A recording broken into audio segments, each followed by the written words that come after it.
ഏവർക്കും സ്വാഗതം, വണക്കം, വന്ദനം. വളരെ അത്ഭുതത്തോടും അതിലേറെ ആഹ്ലാദത്തോടും അതിലുമേറെ അഭിമാനത്തോടും കൂടെയാണ് ഞാൻ ഈ വീഡിയോയുടെ ഉള്ളടക്കം നിങ്ങളുമായി പങ്കിടുന്നത്. അതിൻ്റെ കാരണം വളരെ ലളിതമാണ്. ഒരുപക്ഷെ നിങ്ങൾക്ക് ഞാൻ പറയുന്നതിന് മുൻപ് തന്നെ അതിനെപ്പറ്റി ബോധ്യമുള്ളതാണ്. എങ്കിലും ഞാനത് സൂചിപ്പിക്കട്ടെ. ഞാൻ ധരിച്ചിരുന്ന അവസ്ഥയിൽ നിന്ന് തുലവും വ്യത്യസ്തമായി, 100% വ്യത്യസ്തമായി കേരളത്തിലെ ക്രിസ്ത്യാനികൾ, വിശ്വാസവീരന്മാർ രക്തസാക്ഷികളാകുവാൻ താല്പര്യപ്പെടുന്നു. രക്തസാക്ഷിത്വം വഹിപ്പാനായി അവർ വെമ്പൽ കൊള്ളുന്നു എന്നതാണ് ഈ 2-3 ദിവസങ്ങളായി പ്രത്യേകിച്ച് എനിക്ക് മനസ്സിലാക്കുവാൻ ഇടയായിട്ടുള്ളത്. അതിന് വഴിയൊരുക്കിയത് സാമുവൽ കമലേസൻ എന്ന് പറയുന്ന ആർമി ഓഫീസർ ശിക്ഷാ നടപടികൾക്ക് വിധേയനായി അദ്ദേഹത്തിൻ്റെ ജോലി പോയി, അദ്ദേഹം സങ്കടത്തിലായി എന്ന വിഷയത്തെപ്പറ്റി ഞാൻ ഏവരുമായി പങ്കിട്ട 2-3 വീഡിയോകളോടുള്ള വലിയ പ്രതികരണങ്ങൾ.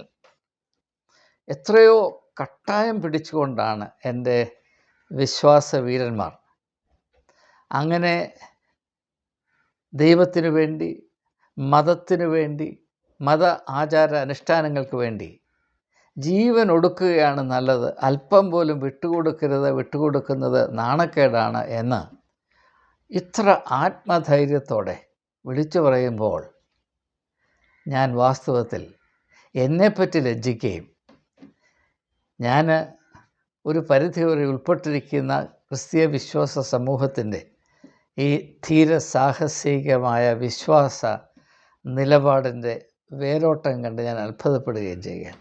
ഞാൻ ഒരിക്കലും ഇത് പ്രതീക്ഷിച്ചിരുന്നതല്ല. അപ്പോൾ എൻ്റെ വിശ്വാസ സമൂഹത്തെപ്പറ്റി നാളിതുവരെ ഞാൻ വെച്ചു പുലർത്തിയ ധാരണ അമ്പയെ തെറ്റായിരുന്നുവെന്ന് ഈ വൈകിയ വേളയിലെങ്കിലും എനിക്ക് തിരിച്ചറിയാൻ കഴിഞ്ഞതിൽ ഞാൻ ആശ്വസിക്കുന്നു, സന്തോഷിക്കുന്നു. പക്ഷേ അതിനെപ്പറ്റി എനിക്ക് അല്പം നേരിയതായിട്ടുള്ള അല്പം വിയോജിപ്പുണ്ട്. അത് നിങ്ങൾ എന്നെ അനുവദിക്കുമെങ്കിൽ അതിൻ്റെ അടിസ്ഥാനവും യുക്തിയും വേദപുസ്തകപരമായ പശ്ചാത്തലവും എന്താണ് ഒന്ന് സൂചിപ്പിക്കാൻ നിങ്ങൾ എന്നെ സഹായിക്കണം. ഈ രക്തസാക്ഷികളാകുക അല്ലെങ്കിൽ വിശ്വാസ സംബന്ധമായ കാര്യങ്ങൾക്ക് വേണ്ടി ജീവൻ സമർപ്പിക്കാൻ എപ്പോഴും ഒരുങ്ങിയിരിക്കുക, അല്പം പോലും വിട്ടുകൊടുക്കരുത് എന്നൊക്കെ പറയുമ്പോൾ നാം ദയവായി ഓർത്തിരിക്കേണ്ട ഒരു ചെറിയ കാര്യം, ഏതാണ് നമ്മുടെ വിശ്വാസ ജീവിതത്തിൻ്റെ അടിത്തറ, ഏതാണ് അത്ര പ്രാധാന്യം അർഹിക്കാത്ത ചില കാര്യങ്ങൾ. നാം സുവിശേഷങ്ങളിൽ നോക്കുമ്പോൾ യേശു ക്രിസ്തുവിനെ എപ്പോഴും വിവാദങ്ങളിൽ പെടുത്തുവാനായി പരീശന്മാരും ശാസ്ത്രിമാരും എപ്പോഴും ശ്രമിച്ചുകൊണ്ടിരുന്നു എന്ന് നമുക്കറിയാം. എന്നാൽ യേശു മിക്കവാറും എല്ലാ സാഹചര്യങ്ങളിലും അവരുടെ കെണിയിൽ വീഴാതെ തൻ്റേതായ സർഗാത്മകതയിൽ ആ അവസ്ഥകളെ അതിജീവിക്കുന്നതാണ് നാം കാണുന്നത്. അനേക ഉദാഹരണങ്ങളുണ്ട്, അതുകൊണ്ട് ഒരു ഉദാഹരണം പ്രത്യേകിച്ച് എടുത്തു പറയേണ്ട ആവശ്യമില്ല എന്നാണ് ഞാൻ കരുതുന്നത്. എന്ന് മാത്രവുമല്ല, നാം പഴയ നിയമത്തിലേക്കൊന്ന് പോകുമ്പോൾ, ഇപ്പോൾ എല്ലാവർക്കും പഴയ നിയമം വളരെ ഇഷ്ടമാണ്. പലരും എന്നോട് പറയുന്നത്, ശദ്രക്, മേശക്, അബേദ്നഗോ അവർ കാണിച്ച വഴിയെ ഞങ്ങൾ പോകണ്ടായോ? പോകണം. ഞാൻ ഇത്തവണ ഈ സമയത്ത് എല്ലാവരോടും പറയുന്നത്, ആരും രക്തസാക്ഷികളാകരുതെന്ന് ഞാൻ പറയത്തേയില്ല. ആർക്കെങ്കിലും രക്തസാക്ഷിയാകണമോ ദയവായിപ്പോൾ രക്തസാക്ഷി ആയിക്കൊള്ളൂ, എനിക്കതിൽ യാതൊരു എതിർപ്പുമില്ല. പക്ഷേ അങ്ങനെ പോയി അബദ്ധത്തിൽ ചാടുന്നത്, വലിയ പ്രശ്നങ്ങൾ വരുത്തി വെക്കുന്നത്, അത് യഥാർത്ഥത്തിൽ ക്രിസ്തുവിൻ്റെ നാമത്തിൽ അവൻ നൽകിയ പാതയിൽ കൂടെ സഞ്ചരിക്കുന്നത് കൊണ്ടാണോ, സഞ്ചരിക്കാനാണോ അല്ലയോ എന്ന് തെറ്റപ്പെടുത്തിയിട്ട് വേണം. അതായത് സോറൻ കീർക്കെഗാഡ് എന്ന് പറയുന്ന വളരെ പ്രസിദ്ധനായിരുന്ന ഡച്ച് ഫിലോസഫർ പറയുന്നൊരു കാര്യം, നിങ്ങൾ രക്തസാക്ഷികളാകുന്നൊക്കെ പറയുമ്പോൾ നിങ്ങൾ ആദ്യം തിരിച്ചറിയേണ്ടത് ലോകത്തിലെ ഏറ്റവും വലിയ മൂല്യം എന്ന് പറഞ്ഞാൽ മനുഷ്യൻ്റെ ജീവനാണ്. അപ്പോൾ ആ മനുഷ്യ ജീവിതത്തെ ഒന്നുകിൽ ഇല്ലാതാകത്തക്കവണ്ണമുള്ള, അതാണ് രക്തസാക്ഷിത്വം എന്ന് കൊണ്ട് നാം പറയാം, പോയി മരിക്കുക, എൻ്റെ വിശ്വാസത്തിന് വേണ്ടി ഞാൻ മരിച്ചു കളയും, അല്ലെങ്കിൽ മരണതുല്യമായ യാതനയിലായിത്തീരും, ആജീവനാന്തം ഇങ്ങനെ വഴിയിലായിത്തീരുന്ന അവസ്ഥ. ആ ഒരവസ്ഥയിൽ നിങ്ങളാകുന്നതിന് മുൻപ് നിങ്ങൾ ഒരു കാര്യം ചെയ്യണം. നിങ്ങൾ എന്തിനു വേണ്ടിയാണ് ഈ വലിയ ത്യാഗം സഹിക്കാൻ പോകുന്നത് എന്നതിനെ സൂക്ഷ്മമായി പരിശോധിക്കുകയും അത് യഥാർത്ഥത്തിൽ അതിനർഹമായ ഒരു വിഷയമാണോ എന്ന് നിങ്ങൾ തിട്ടപ്പെടുത്തുകയും ചെയ്യണം. നിങ്ങളുടെ ജീവിതത്തെ നിങ്ങൾ അപകടത്തിലാക്കുമ്പോൾ അത് നിങ്ങളുടെ ജീവനേക്കാൾ അധികം വിലയേറിയ എന്തെങ്കിലും ഈ ലോകത്തിൽ സാധൂകരിക്കുന്നതിന് വേണ്ടി ആയിരിക്കണം. ഇപ്പോൾ യേശു ക്രൂശിൽ തന്നെ സമർപ്പിച്ചു. അത് ആത്മഹത്യയല്ല, അത് യഥാർത്ഥത്തിൽ ആത്മീകമായ ഒരു ശുശ്രൂഷയാണ്. കാരണം എന്താണ്? ഒരു വലിയ ആത്മീകമായ ദൗത്യത്തെ പൂർത്തീകരിക്കുന്നതിന് വേണ്ടി ഒരു വ്യക്തിയുടെ ജീവിതത്തിൻ്റെ വിലയേക്കാൾ വില കൽപ്പിക്കേണ്ട ഒരു വലിയ ലക്ഷ്യം നേടിയെടുക്കുന്നതിന് വേണ്ടി തൻ്റെ ജീവനെ മറുവിലയായി കൊടുത്തു. അതിനകത്ത് അർത്ഥമുണ്ട്. അതേസമയം അത്ര പ്രാധാന്യമൊന്നുമില്ലാത്തൊരു കാര്യം, ആരാണ്ടോ പറഞ്ഞു ഇങ്ങനെ ചെയ്യണം അങ്ങനെ ചെയ്യണം, എന്തുകൊണ്ടങ്ങനെ ചെയ്യണം അറിഞ്ഞുകൂടാ, പക്ഷെ അങ്ങനെ പറഞ്ഞുകൊണ്ട് ഞാൻ അങ്ങനെ ചെയ്യും എന്ന വിധത്തിൽ മാത്രമാണ് നാം പോയി കുഴിയിൽ ചാടുന്നത് എങ്കിൽ അതിൽ ഒരു വലിയ മണ്ടത്തരമുണ്ട് എന്ന് എളിയവൻ ഒന്ന് സൂചിപ്പിച്ചു കൊള്ളട്ടെ. അത് കുറച്ചുകൂടെ മനസ്സിലാകുന്നതിന് വേദപുസ്തകത്തിൽ നിന്ന് 3-4 ഉദാഹരണങ്ങൾ ഞാൻ നിങ്ങളുടെ സമക്ഷം സമർപ്പിക്കുകയാണ്. ഞാൻ വീണ്ടും പറയുന്നു, രക്തസാക്ഷിത്വം വഹിച്ചേ അടങ്ങൂ എന്ന് മുട്ടി നിൽക്കുന്നവർ ദയവായി പോയി രക്തസാക്ഷിത്വം വരിക്കുക. അങ്ങനെയുള്ളവരോട് എനിക്കൊന്നും പറയാനില്ല. പക്ഷേ ഒരു കാര്യം മാത്രം, അങ്ങനെ പോയി കുഴിയിൽ ചാടിയത് കൊണ്ട് അത് രക്തസാക്ഷിത്വം തന്നെ ആയിരിക്കുമോ ആണോ എന്ന് ദയവായി ചിന്തിക്കുക, ആലോചിക്കുക. അത്രമാത്രമേ എനിക്ക് പറയാം. ഇനിയും ഈ 3-4 ഉദാഹരണങ്ങൾ. ആദ്യമായി വിശ്വാസത്തിൻ്റെ പിതാവെന്നൊക്കെ നമ്മൾ പറയുന്ന അബ്രഹാമില്ലേ, അബ്രഹാം എന്താണ് ചെയ്തത്? അത് ഉൽപ്പത്തി പുസ്തകം 12-ാം അധ്യായത്തിൽ 10 മുതലുള്ള വാക്യങ്ങൾ ഞാൻ അവിടെ ഒന്ന് വായിക്കാൻ പോവുകയാണ്. കാരണം ഞാൻ ഉണ്ടാക്കി പറയുന്നതല്ല, നിങ്ങൾക്ക് ബോധ്യം വരണമല്ലോ. ദേശത്ത് ക്ഷാമമുണ്ടായി. ദേശത്ത് ക്ഷാമം കഠിനമായി തീർന്നതുകൊണ്ട് അബ്രഹാം മിസ്രയീമിൽ ചെന്ന് പാർപ്പാൻ അവിടേക്ക് പോയി. അബ്രഹാം ഈജിപ്തിലോട്ട് പോയി. എന്തുകൊണ്ടാണ്? ക്ഷാമം. ഈ പാലസ്തീനിൽ ക്ഷാമമാണ്. ഈജിപ്തിൽ പോയാൽ ആഹാരം കിട്ടും. അവിടെ അങ്ങോട്ട് പോയി. മിസ്രയീമിൽ എത്തുമാറായപ്പോൾ അവൻ തൻ്റെ ഭാര്യ സാറായിയോട് പറഞ്ഞത്, ഇതാ നീ സൗന്ദര്യമുള്ള സ്ത്രീയെന്ന് ഞാൻ അറിയുന്നു. മിസ്രയീമിൽ നിന്നെ കാണുമ്പോൾ ഇവൻ്റെ ഭാര്യ എന്ന് പറഞ്ഞ് എന്നെ കൊല്ലുകയും നിന്നെ ജീവനോട് രക്ഷിക്കുകയും ചെയ്യും. നീ എൻ്റെ സഹോദരി എന്ന് പറയണം എന്നാണ് പറഞ്ഞത്. അബ്രഹാം ആരാണ്? നമ്മുടെ വിശ്വാസത്തിൻ്റെ പിതാവാണ്, അല്ലേ? വിശ്വാസത്തിൻ്റെ പിതാവാണല്ലോ അബ്രഹാം എന്താണ് ചെയ്യുന്നത്? താൻ ആയിരിക്കുന്ന സാഹചര്യത്തിൽ, അതായത് മിസ്രയീമിൽ, അവിടുത്തെ ആളുകൾക്ക് സ്ത്രീകളുടെ സൗന്ദര്യം വളരെ ഇഷ്ടമാണ്. അത് പണ്ടും ഇപ്പോഴും അങ്ങനെ തന്നെ. ഇപ്പം ക്ലിയോപാട്രയുടെ ഒക്കെ കഥയുണ്ട്. Age cannot wither nor custom stale her infinite variety എന്നൊക്കെ ഷേക്സ്പിയർ പോലും പുകഴ്ത്തി പാടുന്ന ക്ലിയോപാട്ര. അവളെ കണ്ടപ്പോൾ പൂതി കളങ്ങിയ മാർക്ക് ആൻ്റണി ആൻഡ് ക്ലിയോപാട്ര എന്ന നാടകം ഷേക്സ്പിയർ രചിച്ചിട്ടുണ്ട്. അതൊക്കെ നമുക്കറിയാവുന്ന കാര്യങ്ങളാണ്. അപ്പോൾ അബ്രഹാമിന് ഈ മിസ്രയീമിൻ്റെ സോക്കേട് അറിയാം. എന്താണ്? സുന്ദരികളായ പെണ്ണുങ്ങളെ കണ്ടാൽ അവർക്ക് ഭ്രാന്ത് വരും. അപ്പോൾ അതായത് അബ്രഹാമിൻ്റെ ജീവൻ അപകടത്തിലാകും. എൻ്റെ ജീവൻ സംരക്ഷിക്കുന്നതിന് നീ എന്ത് ചെയ്യണം? നീ ഒരു കള്ളം പറയണം. അതെന്താണ്? നീ എൻ്റെ ഭാര്യയല്ല, നീ എൻ്റെ പെങ്ങളാണ്. നമ്മുടെ കേരളത്തിൽ പറയത്തില്ലയോ, ഭാര്യയും പെങ്ങളും തിരിച്ചറിയാൻ മേത്തവൻ അവനെന്ന് പറയത്തില്ല. അവരാരെ പറ്റിയാണ് പറയുന്നത്? തീരെ ലക്കും ലഗാനും ഇല്ലാതെ നടക്കുന്നവനെ പറ്റിയാണ്, അല്ലേ? അബ്രഹാം അങ്ങനെ പറഞ്ഞതിനോട് നിങ്ങൾ യോജിക്കുന്നുവോ ഇല്ലയോ? ഈ സമയത്ത് അബ്രഹാം എന്തായിരുന്നു ചെയ്യേണ്ടത്? ധീരനായി ചെന്ന് ഭാര്യയെ എല്ലാവരുടെയും മുമ്പിൽ അവതരിപ്പിച്ച് അവൻ്റെ കഴുത്തും തലയും കൊയ്തെടുത്ത് ഭാര്യയും കൊണ്ടുപോയി. പിന്നെ വിശ്വാസത്തിൻ്റെ ചരിത്രം ഇവിടെ പോയി ഇത് നിങ്ങൾ മനസ്സിലാക്കണം. ഞാൻ എന്തെങ്കിലും ഒരു നിലപാടെടുക്കുമ്പോൾ അതിനെന്തെങ്കിലും ആധാരം ഉണ്ടായിരിക്കുമെന്ന് ഈ അടിയൻ സമർപ്പിക്കട്ടെ. അപ്പോൾ ഇതൊരു ഉദാഹരണമാണ്. ഈ സമയത്ത് ഇപ്പോൾ അബ്രഹാം നിങ്ങളോട് ചോദിക്കുകയാണ്, തോമാച്ച, കറിയാച്ച, ജോർജ് കുട്ടി, ഞാൻ എൻ്റെ ഭാര്യയും കൊണ്ട് ഇപ്പോൾ മിസ്രൈമിലാണ്. ഇവിടുത്തെ ആളുകൾക്ക് സുന്ദരികളായ പെൺകുട്ടികളെ കണ്ട പൂതി ഇളകും. അപ്പോൾ എൻ്റെ ജീവിതം അപകടത്തിലാകും. ഞാൻ എന്ത് ചെയ്യണം? എൻ്റെ മനസ്സിലിങ്ങനെ തോന്നുന്നു. ഞാൻ ഇവിടുത്തെ ആളുകളോട് പറയാൻ പോവുകയാണ്, അവൾ എൻ്റെ ഭാര്യ അല്ലെ എൻ്റെ സഹോദരിയാണെന്ന് പറയാൻ പോവുക എന്ന്. ജോർജ് കുട്ടി നീ എന്ത് പറയുന്നു എന്ന് ചോദിച്ചാൽ, ഒയ്യോ അബ്രഹാമേ, നീ എന്തായി പറയുന്നത്? നിൻ്റെ തല കൊണ്ട് വെച്ച് കൊടുക്കുക, നീ കള്ളം പറയുന്നു എന്ന് പറയും അല്ലേ? പക്ഷെ അങ്ങനെയല്ല സംഭവിച്ചത്. ഏബ്രഹാം അങ്ങനെ കള്ളം പറഞ്ഞു എന്ന് നമ്മൾ ആരെങ്കിലും പരാതി പറയാറുണ്ടോ? ഇല്ല. എന്തുകൊണ്ടങ്ങനെ പറഞ്ഞു? തല പോകും, ജീവൻ രക്ഷിക്കണം.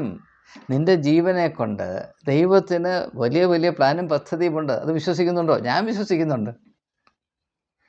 ഇത് ഒരു ഉദാഹരണം. ഇനി രണ്ടാമത്തെ ഒരു ഉദാഹരണം, ദാവീദ് രാജാവിനെ പറ്റി നമുക്ക് വലിയ താല്പര്യം അല്ലേ? ദാവീദ് രാജാവ്, ദൈവത്തിന് ഏറ്റവും ഇഷ്ടമുള്ള ദാവീദ് രാജാവ്. ദാവീദ് രാജാവ് എന്താണ് ചെയ്തത്?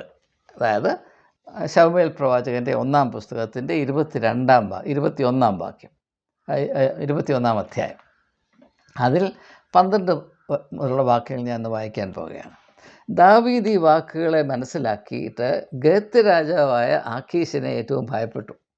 ദാവീദ് ശൗലിൽ നിന്ന് ജീവനും പ്രാണഭീതി കൊണ്ട് ജീവൻ രക്ഷിക്കാനായി ഓടി പോയി ഈ ഗാത്ത് എന്ന് പറയുന്ന സ്ഥലത്ത് എത്തി അവിടുത്തെ രാജാവായ ആഖീശിൻ്റെ മുമ്പിൽ അവിടെ ശരണം പ്രാപിച്ചു.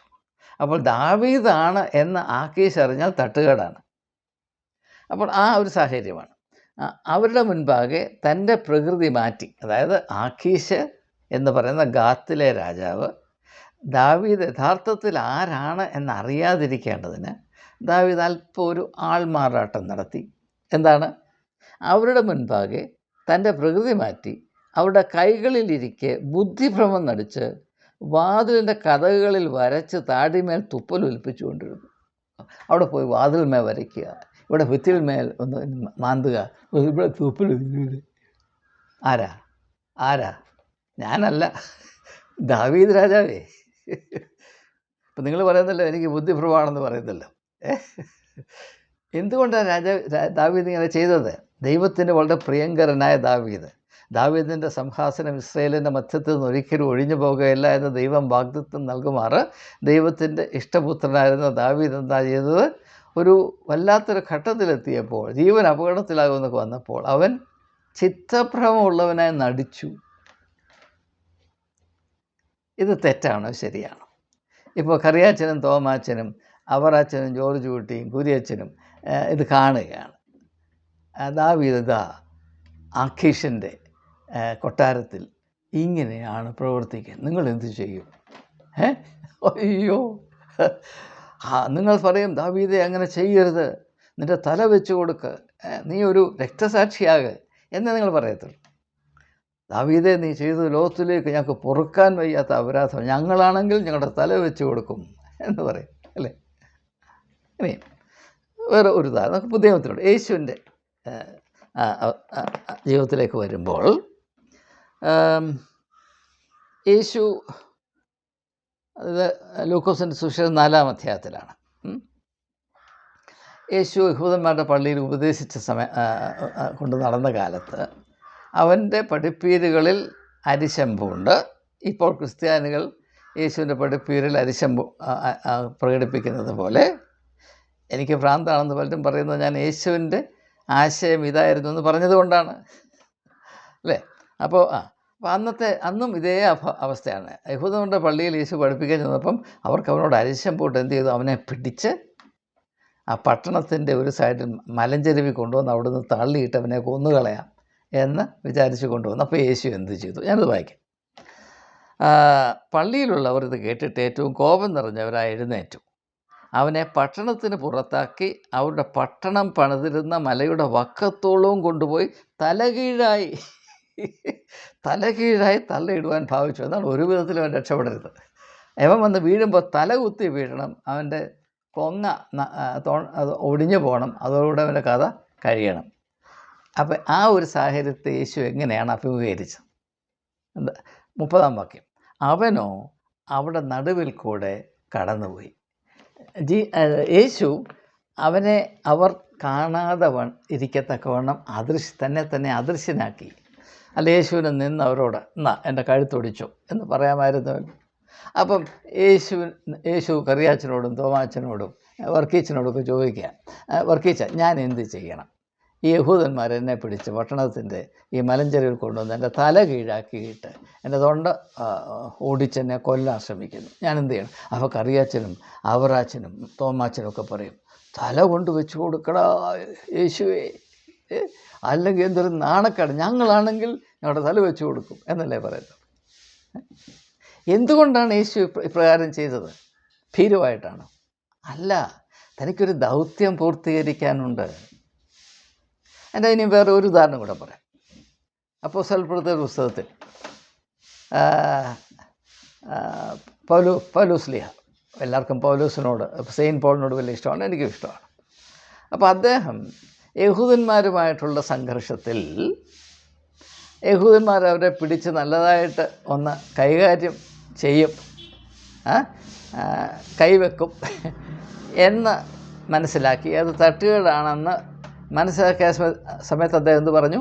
ഞാൻ യേശുവിൻ്റെ അപ്പോസ്തലനൊന്നും പറഞ്ഞില്ല, ഞാൻ യേശുവിൻ്റെ ധീരനായ അനുയായിയാണ് എന്നൊന്നും പറഞ്ഞില്ല. പറഞ്ഞതെന്താണ്? ഞാൻ റോമൻ പൗരനാണെന്നാണ് പറഞ്ഞത്. എന്താണ്? റോമൻ പൗരൻ്റെ ശരീരത്തിൽ കൈവെക്കാൻ യഹൂദനത്തിന് പൊളിക്കും. അവിടെ തന്ത്രമാണ് പ്രയോഗിച്ചത്. എന്തുകൊണ്ടാണ്? അവിടെ ഈ ഭ്രാന്തായിട്ട് നടക്കുന്ന ഈ മതവികാരം കൊണ്ട് ഭ്രാന്ത് പിടിച്ച ഒരു ജനക്കൂട്ടത്തോട് ഏത് ഭാഷയിലാണ് സംസാരിക്കേണ്ടത്? ഏത് യുക്തിയിലാണ് സംസാരിക്കേണ്ടത്? അവർ ഇട്ട് ചവിട്ടി മെതിച്ച് പിച്ച് കീറി കൊല്ലുന്നതിനെ ആണോ നല്ലത്? അല്ല, ഒരു പ്രത്യേക വിധത്തിൽ അവരിൽ നിന്ന് അവരെ തന്നെ രക്ഷിക്കത്തക്കവണ്ണം അവിടെ നിന്ന് അങ്ങ് ഒഴിഞ്ഞു പോകുന്നതാണോ എന്നുള്ളത് നിങ്ങളൊന്ന് ആലോചിച്ച്. നിങ്ങൾ ഇപ്പോൾ പറയുന്ന വിധത്തിലാണെങ്കിൽ, ഒയ്യോ, ഈ ശൗലിനേക്കാൾ, അതായത് ശൗലായിട്ട് പിന്നെ പൗലോസായിട്ട് മാറിയ ഇവനേക്കാൾ ഒരു ഭീരുവുണ്ട്, ഇവൻ എവിടെ കിടന്നവനാണ് നമ്മൾ ചോദിക്കുന്നത്. തല കൊണ്ട് തല വെച്ച് കൊടുക്കാനായിട്ട് കിട്ടിയ ഒരു അവസരം കളഞ്ഞു കുളിച്ചില്ലയോ? ഇവൻ എവിടെ കിടന്നവനാണ് എന്ന് നമ്മൾ ചോദിക്കുന്നത്. അതുകൊണ്ട് പ്രിയമുള്ള സുഹൃത്തുക്കളെ, നമ്മൾ കസേരയിൽ ഇരുന്ന് സംസാരിക്കുന്നത് പോലെ അല്ല അനുഭവം. പ്രാവർത്തികമായ അനുഭവത്തിൽ കൂടെ നമ്മൾ കടന്നു പോകുമ്പോൾ ഇങ്ങനെയുള്ള സാഹചര്യങ്ങളിൽ മുട്ടിടിക്കും, നട്ടൽ അലിഞ്ഞു പോകും. ബബ്ബ പറഞ്ഞിട്ടൊന്നും കാര്യമൊന്നുമില്ല. അങ്ങനെ രക്തസാക്ഷ്യം എന്ന് പറയുന്ന ഈ വലിയ ആനുകൂല്യം പ്രാപിക്കാനായിട്ട് കാത്തിരിക്കുന്ന അവറാച്ചനെയും ക്രിയാച്ചനെയും ഒന്നും ഞാനിതുവരെ കണ്ടിട്ടില്ലല്ലോ. സ്വന്തം വിശ്വാസത്തിൻ്റെ ആധികാരികത നിലനിർത്തുന്നതിന് വേണ്ടി രക്തസാക്ഷികളായ എത്ര ക്രിസ്ത്യാനികൾ, സുറിയാനി ക്രിസ്ത്യാനികൾ, മതിലെ കിളിച്ച ക്രിസ്ത്യാനികൾ കേരളത്തിലുണ്ട്? ഒരുത്തൻ്റെ പേര് പറയാമോ? ബിഷപ്പിനെ കാണുമ്പോൾ കവാത്ത് മറക്കുന്നവരല്ലേ എല്ലാവരും, അല്ലാത്ത ആരെങ്കിലും ഉണ്ടോ? എവിടെങ്കിലും എഴുന്നേറ്റ് നിന്ന് തങ്ങളറിയുന്ന സത്യം അഹങ്കാരത്തോട് വേണ്ട, ഏറ്റവും വിനയത്തോടുകൂടെ തൻ്റെ ഈ ഭാഗം തുറന്ന് 2 വാക്ക് പറയാൻ കെൽപ്പുള്ള എത്ര ക്രിസ്ത്യാനികൾ കേരളത്തിലുണ്ട്? അവരാണ് പറയുന്നത്, പോയി രക്തസാക്ഷിത്വം വഹിച്ചുകൊണ്ട് വാടാ, ഭീരുവാകരുത്. ഈ യേശുവിന് വേണ്ടി മരിക്കാനായിട്ട് കിട്ടുന്ന ഒരവസരവും നഷ്ടപ്പെടുത്തരുതെന്ന് പറയുന്ന അവരാണ്. ഇതിനേക്കാൾ അപഹാസ്യമായൊരു അവസ്ഥ എനിക്ക് വിഭാവന ചെയ്യാൻ കഴിയുകയില്ല. ഞാൻ ഏതാനും നാളുകൾക്ക് മുൻപ് ഞാൻ വളരെയധികം വിലമതിക്കുന്ന ഒരു വ്യക്തി, ആരാണെന്ന് ഞാൻ വെളിപ്പെടുത്തുന്നില്ല, ഞാൻ അദ്ദേഹത്തോട് ചോദിച്ചു, ഭാരതം ഇപ്പോൾ ഒരു ദിശയിൽ സഞ്ചരിച്ചു കൊണ്ടിരിക്കുകയാണ്. ഒരു പക്ഷേ നമ്മുടെ കാലത്ത് തന്നെ മതപരമായൊരു പീഡനമുണ്ടായി എന്ന് വിചാരിക്കും. നിനക്ക് ജീവൻ വേണോ അതോ ക്രിസ്തു മതം വേണോ എന്ന് നീ ഇപ്പോൾ തിരഞ്ഞെടുക്കണം എന്ന ഒരവസ്ഥ വന്നാൽ താങ്കൾ എന്ത് തിരഞ്ഞെടുക്കും? അത് അല്പം പോലും ചിന്തിക്കാതെ പറഞ്ഞ് ഞാൻ ജീവൻ തിരഞ്ഞെടുക്കും. കാരണം എന്താണെന്ന് ഞാൻ ചോദിച്ചു. പറഞ്ഞു, ഈ ക്രിസ്തുമതം എന്ന് പറഞ്ഞതിനകത്ത് ഒരു ചുക്കുമില്ല. ഞാൻ അധികം നാൾ ഇതിനു വേണ്ടി, അദ്ദേഹം പറഞ്ഞ, ഞാൻ അധികം നാൾ ഇതിനു വേണ്ടി ഓടി നടന്നവനാണ്. ഒരു 10-20 വർഷത്തിന് മുമ്പ് എനിക്ക് മനസ്സിലായത് വെറും പൊള്ളയാണ്. ഇത് ഒരു തരത്തിലുള്ള നാടകമാണ്. ഈ നാടകത്തിന് വേണ്ടി ഞാനെന്തിനാണ് എൻ്റെ തല വെച്ച് കൊടുക്കുന്നതെന്ന് അദ്ദേഹത്തിനോട് ചോദിച്ചത്. അതിൻ്റെ പ്രാവർത്തികമായ വശം അപ്പോൾ പറയും, ജോർജ് കുട്ടിയും കറിയാച്ചനൊക്കെ പറയും, അയ്യോ അവൻ ക്രിസ്ത്യാനിയാണോ, അവൻ യേശുവിനെ തള്ളിപ്പറഞ്ഞു എന്ന് പറയും. എന്നാൽ ഈ പറയുന്ന ജോർജ് കുട്ടിയും കറിയാച്ചനും ചാക്കോച്ചനും ഒരു പ്രയാസം വരുമ്പം അവരെ മഷിയിട്ട് നോക്കിയാൽ കാണത്തില്ല. അവരെല്ലാം എവിടെയാണ്, അങ്ങ് ദൂരെ പോയി എല്ലായിടത്തും ഒളിച്ചിരുന്നിട്ട് അവർ രക്തസാക്ഷിത്വം അവർ വഹിക്കത്തില്ല, മറ്റുള്ളവരൊക്കെ വഹിക്കാനായിട്ട് അവർ പ്രേരിപ്പിക്കുകയും അങ്ങനെ പോയി അബദ്ധത്തിൽ ചാടുന്നവർക്ക് കൈയടിക്കുകയും ചെയ്യും. ഇതാണ് നമ്മുടെ സംസ്കാരം. ഇതാണ് നമ്മുടെ സംസ്കാരം. നിങ്ങൾ മറന്നുപോയോ? യേശുവിൻ്റെ ഏറ്റവും പ്രധാനപ്പെട്ട ശിഷ്യനായ പത്രോസ്, അവനോട് യേശു പറഞ്ഞു, ഇന്ന് രാത്രി ഇടയൻ പിടിക്കപ്പെടും, ആളുകൾ ചിതറിപ്പോകും എന്ന് പറഞ്ഞപ്പോൾ പത്രോസ് എന്താണ് പറഞ്ഞത്? ഈ ലോകം മുഴുവനും നിന്നിൽ ഇടറിപ്പോയാലും ഞാൻ ഇടറിപ്പോകുകയില്ല. അത് കേട്ട് യേശു നന്നേ ചിരിച്ചു. എന്നിട്ട് പറഞ്ഞു, പത്രോസേ, ഇന്ന് രാത്രി നേരം വെളുക്കുന്നതിന് മുൻപ്, കോഴി കൂവുന്നതിന് മുൻപ് നീ എന്നെ 3 തവണ തള്ളിപ്പറയും. നീ എന്നെ 3 തവണ. എന്തുകൊണ്ടാണത് വേദപുസ്തകത്തിൽ രേഖപ്പെടുത്തിയിരിക്കുന്നതെന്നറിയാമോ? കേരളത്തിലെ മതിലെ കളിച്ച ക്രിസ്ത്യാനിയുടെ കണ്ണു തുറക്കാനാണ്.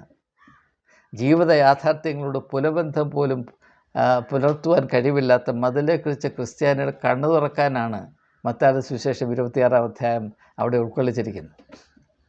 അപ്പോൾ ഈ ശൂരവീര പരാക്രമിയായ പത്രോസിനെന്ത് പറ്റി? മഹാപുരോഹിതൻ്റെ വേലക്കാരി മഹാപുരോഹിതൻ്റെ സെക്രട്ടറിയോ പ്രൈവറ്റ് സെക്രട്ടറിയോ അല്ലെങ്കിൽ അദ്ദേഹത്തിൻ്റെ സെക്യൂരിറ്റി ഗാർഡോ ഒന്നുമല്ല, ഒരു ചെറിയ ബാല്യക്കാരി, വേലക്കാരി. നീയും അവൻ്റെ കൂടെ ഉള്ളവൻ, അയ്യോ എനിക്കവനെ അറിഞ്ഞുകൂടാ. ഇത്രയേ ഉള്ളൂ എന്ന് മാത്രമോ? ഈ കുരിശും പേറി ശരീരത്തിൽ നിന്ന് മുഴുവൻ രക്തമേറി ചീന്തിക്കൊണ്ട്, തലയിൽ മുൾക്കിരീടമാണ്, അവിടെ നിന്നും രക്തം ഒലിക്കുന്നുണ്ട്. വീണും എഴുന്നേറ്റും ഇഴഞ്ഞും വലഞ്ഞും കാൽവറിയിലേക്ക് യാത്രയാകുന്ന യേശുവിൻ്റെ കൂടെ എത്ര ശിഷ്യന്മാരുണ്ടായിരുന്നു? ഒരുത്തൻ പോലും 4 അയലത്തില്ലായിരുന്നു. പിന്നെ ക്രൂശീകരിച്ച് അവിടെ കിടന്ന ക്രിസ്തുവിൻ്റെ അടുത്ത് എത്ര പേരുണ്ടായിരുന്നു?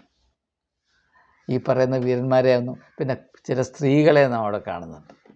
പിന്നെ യോഹന്നാൻ ഉണ്ടായിരുന്നു എന്ന സൂചനയുണ്ട്.